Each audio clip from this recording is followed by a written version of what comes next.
Hello everyone, welcome or welcome back to my channel. I hope you're doing really great. So in today's video we'll be completing the chapter Regional Economic Development. तो ये हमारा दूसरा part होगा और यही आखिरी part भी होगा. इसमें हम पूरा जो भी चैप्टर है कवर कर लेंगे, ठीक है.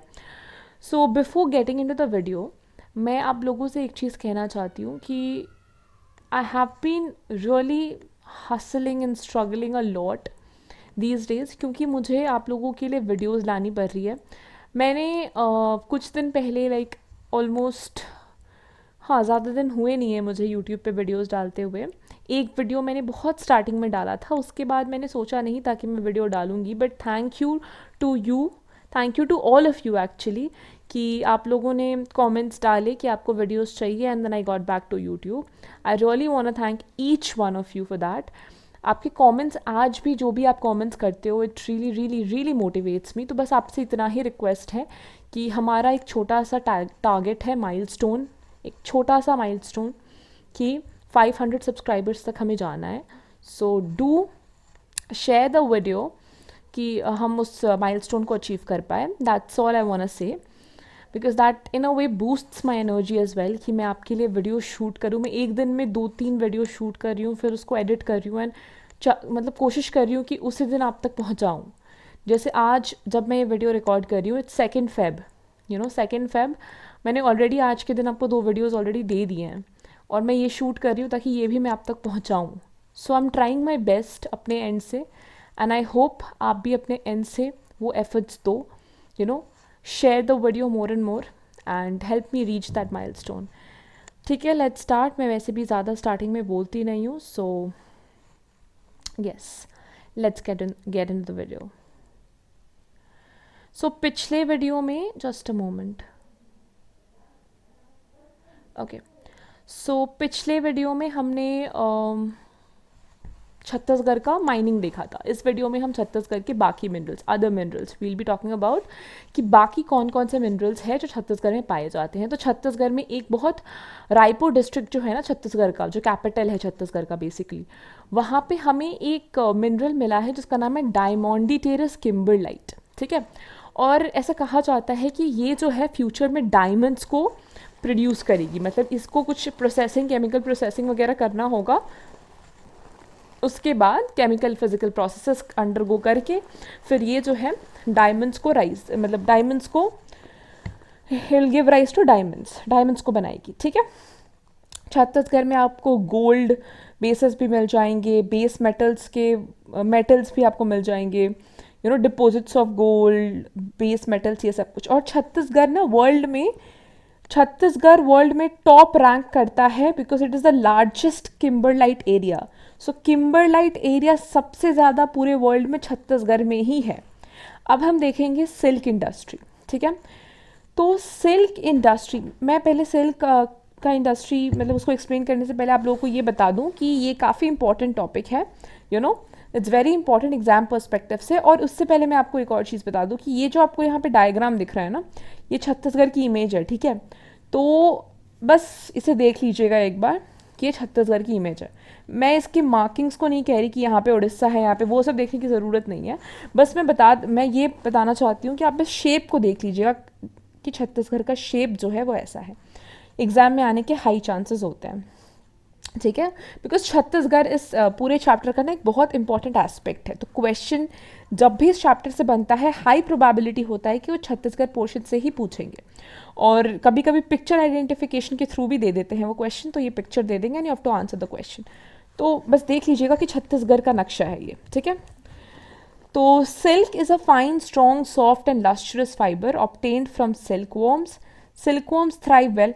तो सिल्क क्या है? सिल्क पहले तो आता कहाँ से है? तो सिल्क वर्म्स से आता है आपका सिल्क. और सिल्क जो है वो बहुत ज़्यादा सॉफ्ट होता है, बहुत फाइन होता है, बहुत स्ट्रॉन्ग होता है और बहुत लस्ट्रस फाइबर होता है, मतलब बहुत शाइनी फाइबर होता है. ठीक है, तो ये बनता कैसे है, सिल्क वर्म्स कैसे बनाते हैं? तो सिल्क वर्म्स पहले मलबरी ट्री जो होता है ना उसके लीव्स पे वो रहते हैं. ठीक है, मलबरी ट्री के लीव्स पे सिल्क वर्म रहते हैं और वहाँ पे वो हैच करते हैं. हैच करते हैं का मतलब आपने देखा होगा, हेंस वगैरह को आपने देखा होगा काफ़ी, कि अपने अंडे के ऊपर, वेट जस्ट अ मोमेंट, मान लीजिए ये अंडा है, ठीक है। इसके ऊपर जो भी एनिमल है ना, इसके ऊपर बैठ के इसको गरम करता है अंडे को, उसको बोलते हैं हैचिंग। समझ रहे हो आप? Ignore this drawing. एनीवेज, तो वो हैचिंग करने के बाद पहले तो सिल्क वॉर्म्स जो है वो हैचिंग करती है, उसके बाद वो खाना शुरू कर देती है किसे? मलबेरी लीव्स को। पहले वो उसी लीव्स पे बैठ के हैचिंग करेगी, उसके बाद उस लीव्स को खा जाएगी।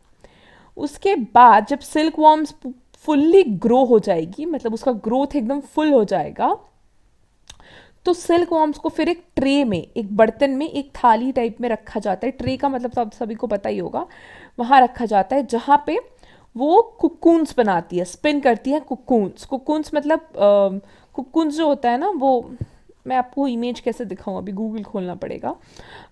कुकून्स आपको पता ही होगा, अदरवाइज आप गूगल में एक बार इमेज खोल लेना, कुकून्स क्या होता है आपको समझ आ जाएगा, ठीक है। तो कुकुन्स को फिर क्या किया जाता है? हॉट वाटर में बॉईल किया जाता है, जिससे उसके अंदर का जो वर्म कीड़ा है ना वो मर जाए, कुकुन्स के अंदर का जो कीड़ा है वो मर जाए।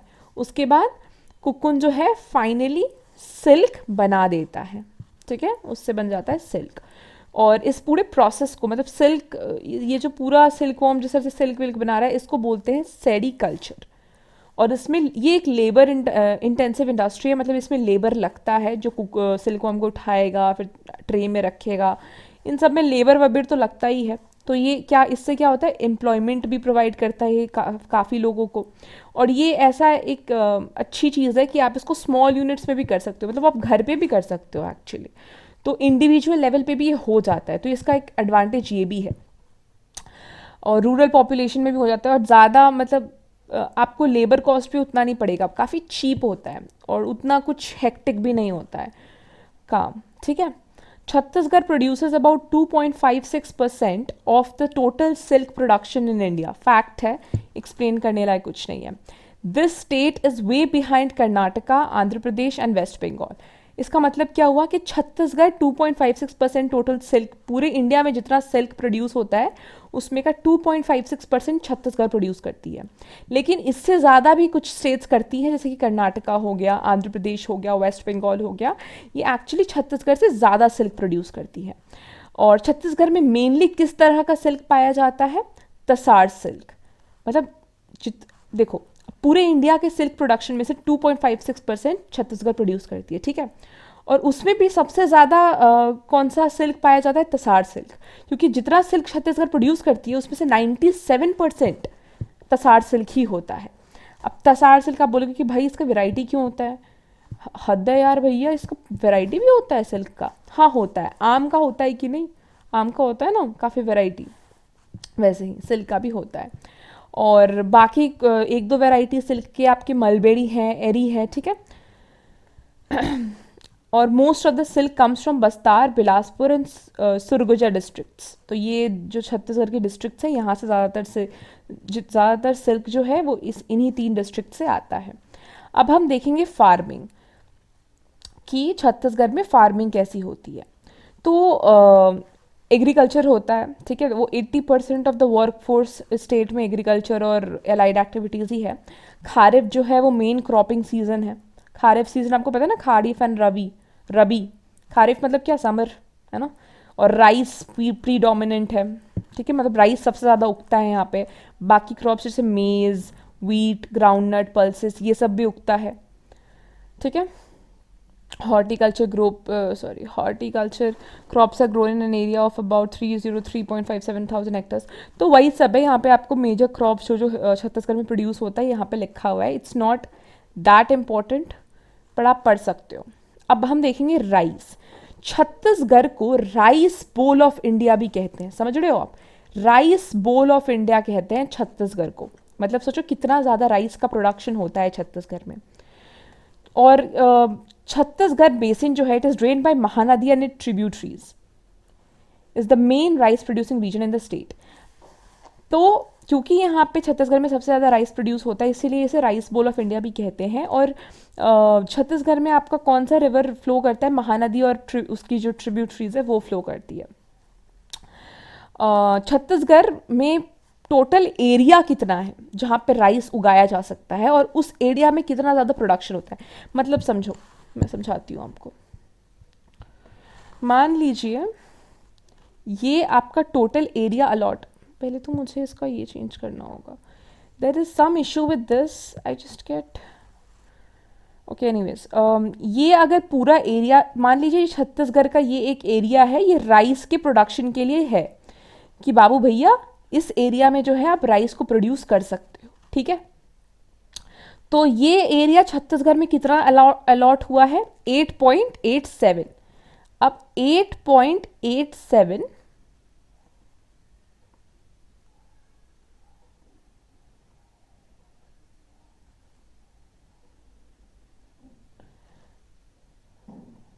ये आपका टोटल एरिया है, इसमें राइस, जिसमें राइस आप उगा सकते हो, और कितना उगता है राइस, 7.31। मतलब समझ रहे हो आप, एक तो 8.8% एरिया है, इतू सा एरिया है, उसमें भी 7.31% उगता है ना।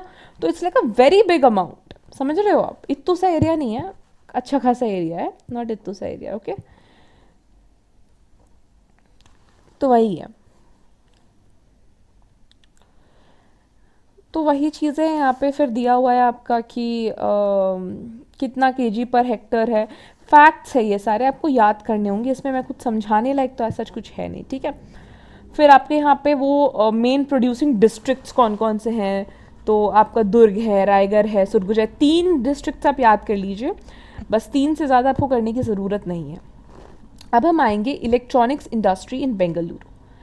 तो जो इलेक्ट्रॉनिक्स इंडस्ट्री बेंगलुरु में है वो क्या है, मतलब पहले तो आप लोगों को पता है बेंगलुरु को, बेंगलोर जो है उसको इलेक्ट्रॉनिक कैपिटल ऑफ इंडिया कहते हैं, है ना। कहते क्यों कहते हैं, क्योंकि यहाँ पे ना काफ़ी प्रोडक्ट्स आपको मिलेंगे, wide range of products, television set से लेके ट्रांजिस्टर सेट से लेके टेलीफोन एक्सचेंज से लेके सेल्यूलर टेलीकॉम से लेके कंप्यूटर्स, ये वो, मतलब जितने भी इलेक्ट्रॉनिक सामान है ना आपको यहाँ पे मिलेंगे, ठीक है। Telegraph, defence, railway, meteorological departments, ये सब भी यहीं पे है। तो बेंगलुरु देखो, यहाँ पे देखो, Bengaluru is the largest centre of electronics good production and is rightly termed as the electronic capital of India, ठीक है। यहाँ पे बहुत सारे इलेक्ट्रॉनिक्स के सामान मिलते हैं, फैक्ट्रीज बहुत सारी है जो इलेक्ट्रॉनिक के सामान बनाती है, जैसे कि रेडियो हो गया, टेलीविज़न हो गया, हैंडसेट्स हो गया, मोबाइल फ़ोन हैंडसेट्स हो गया, कंप्यूटर्स हो गया, ये सारा जो है बेंगलुरु में बनता है, दैट इज़ वाई इसको इलेक्ट्रॉनिक कैपिटल ऑफ इंडिया कहते हैं, ठीक है। क्या क्या बहुत इंपॉर्टेंट फैक्टर्स जो हम देखेंगे, जैसे कि strategic location of the city in the middle of the Indian peninsula and a close network of roads and railways। तो इंडियन पेनिनसुला के बिल्कुल मिडिल में, मतलब देखो बेंगलुरु, यहाँ पे देखो आप, बेंगलुरु बिल्कुल यहाँ पे, कहीं से भी इसको कुछ भी चाहिए होगा दे कैन गेट इट, एकदम बहुत स्ट्रैटेजिक लोकेशन में, middle of the Indian peninsula, ठीक है। और ये सारे कनेक्टेड है रोड्स एंड रेलवे से, सो इट्स वेरी ब्यूटीफुल, कुछ भी ट्रांसपोर्टेशन करना होगा इट कैन जस्ट हैपन, ठीक है। उसके बाद large number of Indian, foreign and multinational companies have invested huge sums of money to nourish industries in the country। अब बहुत सारे multinational company, foreign companies, Indian companies, सब ने काफ़ी कुछ इन्वेस्ट किया है बेंगलुरु को डेवलप करने के लिए, यहाँ के इंडस्ट्रीज़ को और नरिश करने के लिए, है ना। और ये कर्नाटका का कैपिटल है बेंगलुरु, ठीक है। तो कर्नाटका का अब क्या क्या क्या एडवांटेज, जैसे कर्नाटका का वहाँ का क्लाइमेट बहुत अच्छा होता है, कर्नाटका का क्लाइमेट मॉडरेट होता है, तो वो भी एक तरह से हेल्प करता है किसको, बेंगलुरु को, है ना, अपने प्रोडक्शन वगैरह के लिए। तो अच्छा, यहाँ पे मैंने जब मैं अपना प्रेपरेशन कर रही थी बोर्ड्स के लिए, तो मैंने ये कुछ फैक्टर्स, मतलब कुछ इंपॉर्टेंट पॉइंट्स नोट डाउन कर रखे थे कि जब भी अगर इस पर कोई क्वेश्चन आता है तो मैं इन सारे पॉइंट्स को कवर ज़रूर करूँगी, ठीक है। तो आप ऐसे अपनी कॉपी में लिख सकते हो, अगर आपको नहीं समझ आ रहा तो मैं बता रही हूँ, climate, location, investment, government policy, accessibility. तो ये सारे पॉइंट्स हैं जो मैंने अभी जस्ट कवर किए। क्लाइमेट मॉडरेट होता है, लोकेशन जो है एकदम middle of the Indian peninsula है, ठीक है। इन्वेस्टमेंट, काफ़ी मल्टीनेशनल कंपनीज़, फॉरेन कंपनीज़ और इंडियन कंपनीज़ भी इस पे इन्वेस्ट करती है। और ट्रांसपोर्ट नेटवर्क, एक मिनट, गवर्नमेंट पॉलिसी हमने देखा क्या अभी, let me just go back. देखो, काफ़ी इंसेंटिव्स भी लिया गया है सेंट्रल और स्टेट गवर्नमेंट के थ्रू बेंगलुरु ताकि एक ऐसे पोजीशन पे आ सके इलेक्ट्रॉनिक कैपिटल जो है, तो काफ़ी इसको हेल्प मिलती है गवर्नमेंट से भी। और एक्सेसिबिलिटी का मतलब है ट्रांसपोर्टिंग नेटवर्क कितना अच्छा है। तो हमने ये आप इसको एक बार ध्यान से देखिए जो नीचे दिया हुआ है मैप, कि किस तरह से सारे रोड्स और रेलवेज कनेक्टेड हैं,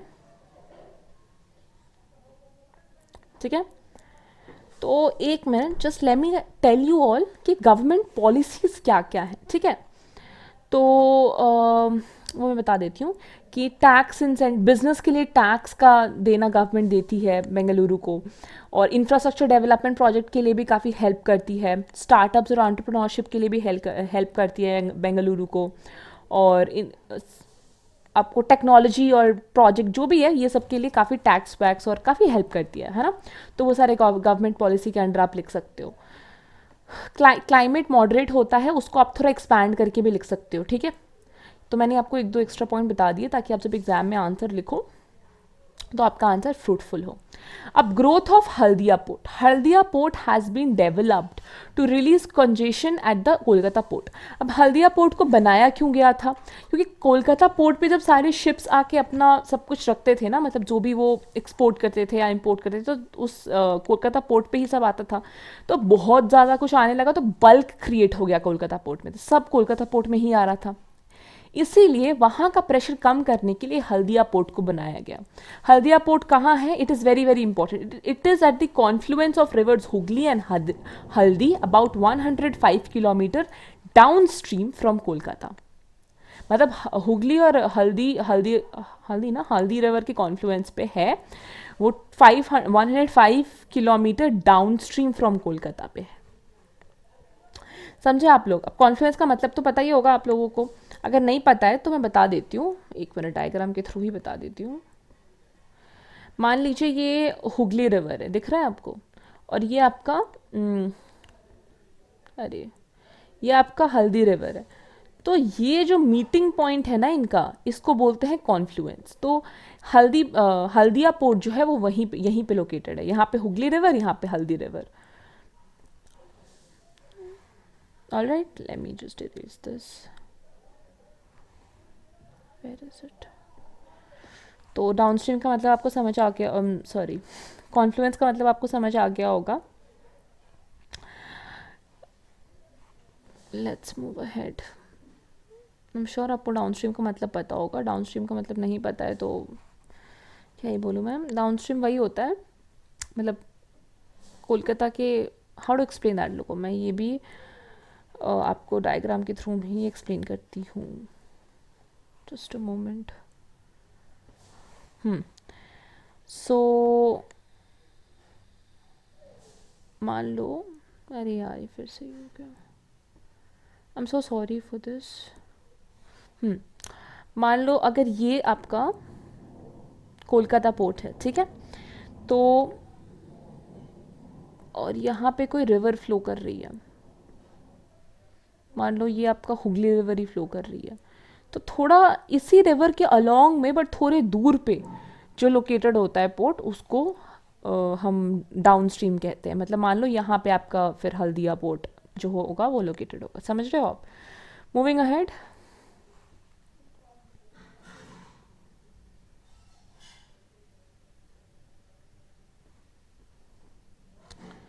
Is there any other line? हाँ, it receives larger vessels which otherwise would have gone to Kolkata. Some of the large vessels which cannot enter the Kolkata port can easily come up to Haldia. Haldia is an oil refinery of मतलब वही है कि वहाँ का bulk reduce करने के लिए यहाँ पे हल्दिया पोर्ट को बनाया गया था कि जो बहुत लार्ज वेसल्स हैं जो कोलकाता पोर्ट एंटर नहीं कर सकते हैं वो हल्दिया तक आ सकते हैं, ठीक है।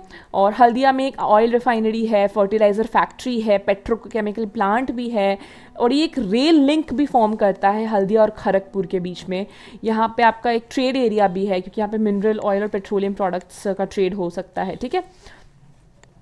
Hinterland of port Haldia is more और less the same as that of Kolkata. Hinterland का मतलब मैं आपको फिर डायग्राम के थ्रू ही बताती हूँ कि मान लीजिए ये हल्दिया पोर्ट है, तो आसपास में जो भी होगा, ठीक है, यहाँ पे जो भी प्लेसेस होंगे वो इसका हिंटरलैंड है। जो भी आसपास के प्लेसेस होते हैं उसको हिंटरलैंड कहते हैं, ठीक है। तो इसके हिंटरलैंड हल्दिया का कोलकाता की तरह ही होगा, क्योंकि दोनों ऑलमोस्ट आसपास ही हैं। तो वेस्ट बंगाल, झारखंड, बिहार, उत्तर प्रदेश, उत्तराखंड, सिक्किम, ये सारे जो हैं ये सारे हिंटरलैंड है हल्दिया पोर्ट का। ठीक है, इसमें से आप तीन चार याद कर लेना, इंपॉर्टेंट है, सब याद करने की ज़रूरत नहीं है, तीन चार याद कर लेना, और याद भी करने की ज़रूरत नहीं है। आपको अगर मैप ऑफ इंडिया पता है तो आप ऐसे भी रिकॉल कर लोगे एग्जाम के टाइम पे। यहाँ पे भी मैंने 5 पॉइंट्स लिखे हैं। पहला कि हल्दिया पोर्ट जो है सब्स्टिट्यूट ऑफ कोलकाता पोर्ट है। मैं इसीलिए कह रही थी आपको कि मैं एक स्ट्रैटेजी वीडियो आपके लिए लेके आती, बट कोई नहीं, अगर टाइम होता है तो शायद लेके आऊँ, अगर आपकी डिमांड्स आती हैं तो, otherwise I let it be next batch के लिए लेके आऊँगी। एनीवेज, अगर आपको चाहिए होगा तो you can comment down below, no issues. Substitute of Kolkata port, ठीक है, तो पहले तो हल्दिया पोर्ट जो है वो सब्स्टिट्यूट ऑफ कोलकाता पोर्ट है। दूसरा कि आर्टिफिशियल रिवराइन है। ठीक है, अब आर्टिफिशियल रिवराइन का मतलब क्या होता है? ठीक है, ये चीज़ें जो है ना आपको बुक में नहीं मिलेंगी, but if you just write it in your answer ना, it will elevate your answer. समझ रहे हो आप? एलिवेट कर देता है आपके आंसर को। और इसमें ऐसा भी नहीं है कुछ बहुत ज़्यादा टर्मिनोलॉजीज याद करने की ज़रूरत है। तो आर्टिफिशियल रिवराइन, आपको इस वर्ड में, इस टर्म में ही आपको मीनिंग समझ आ जाएगा कि हल्दिया पोर्ट के पास जो रिवर है ना वो आर्टिफिशियल है, मतलब वो नेचुरल रिवर नहीं है, उसको ह्यूमन ने बनाया है। मतलब बनाया इन द सेंस है कि वहाँ पे वाटर को एक्यूमुलेट किया गया है, वहाँ पे पहले से वाटर था नहीं, क्योंकि पोर्ट नया बनाया है उन्होंने, तो रिवर कहाँ से ही आएगा, है ना? तो उनको आर्टिफिशियल रिवर बनाना पड़ा था। डेप्थ इसका 13 to 14 मीटर्स है। ट्रांसपोर्टेशन यहाँ पे वेल कनेक्टेड रेल लाइन है। आप एग्जाम्पल दे सकते हो कि जैसे यहाँ पे आपने पढ़ा है, एक minute, just let me show you, just a moment, let me go back. यहाँ पे आपने पढ़ा है हल्दिया और खड़गपुर के बीच में ये रेल लिंक का फॉर्म करते हैं, तो उसका एग्जाम्पल दे सकते हो। ट्रांसपोर्टेशन बेहतर है। इंडस्ट्रीज़ में आप ये सब इंडस्ट्रीज़ भी मैंशन कर सकते हो, oil refinery, fertiliser factory, petrochemical plant etcetera. ठीक है, so with this we come to the end of the chapter. I hope you liked the video. If you did, do like, share, subscribe, comment down below how you like the video, share the video as much as you can, and till then, happy reading. Take care everyone. Thank you very much.